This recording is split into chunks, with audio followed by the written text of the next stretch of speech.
और कभी उन बच्चों के बारे में भी सोचे जो कई बार पता लगता हॉस्टल में बच्चे ने सुसाइड कर लिया। तो सुसाइड के कई कारण है, बाकी कारणों पर मैं बाद में जाऊंगा, लेकिन एक बहुत बड़ा कारण यह है कि बच्चा पहले तो कहीं से उसके माता पिता कर्ज लेते हैं और उनको कर्ज 10-10% मासिक दर पे ब्याज पे मिलता है। फर्स्ट ईयर की फीस किसी तरीके से करके वो एडमिट हो गए, मेहनत मशक्कत करके क्वालिफाई करने के बाद लोन लेकर 10-10% मासिक दर पे लोन लेके वो बच्चे फीस जमा करते हैं और सोचते हैं सरकार से स्कॉलरशिप में पैसा आ जाएगा तो वो चुका देंगे।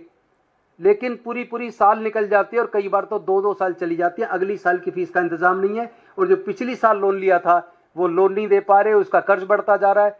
तो कई बार दुखी मन से बच्चा अगले साल की फीस नहीं दे पाएगा और ऐसे हालात में माँ बाप पर जो बोझ पड़ रहा है ब्याज का, इसी दुखी मन से बच्चा इन्फिनिटी कॉम्प्लेक्स में जाकर सुसाइड कर लेता है।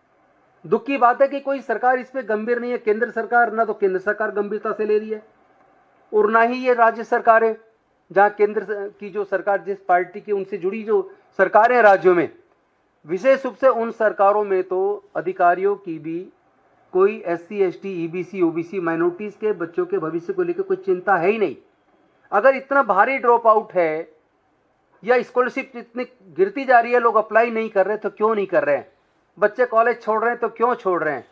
क्या इस बारे में केंद्र की सरकार को, ministry of social justice empowerment को और प्रधानमंत्री जी को विशेष रूप से क्या इस पर चिंतित नहीं होना चाहिए?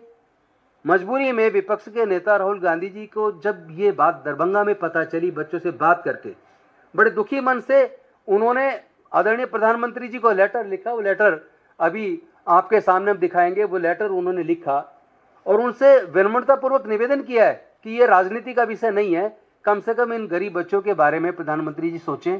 अन्यथा इसी तरीके से अगर बच्चे पढ़ाई छोड़ते रहेंगे, सुसाइड करते रहेंगे, ये ऐसी अनहाइजीनिक कंडीशंस के अंदर हॉस्टल में बच्चे कैसे पढ़ेंगे?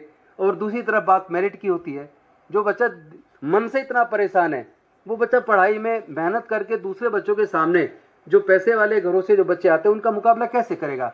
इन सब मुद्दे पे मुझे लगता है कि सरकार को गंभीर होना चाहिए और आदरणीय राहुल गांधी जी ने जो पत्र लिखा है माननीय प्रधानमंत्री जी को, उनको उसको गंभीरता से लेना चाहिए। अभी तक उनकी तरफ से कोई प्रतिक्रिया नहीं आई है, ये भी हमारे लिए बड़े दुख की बात है।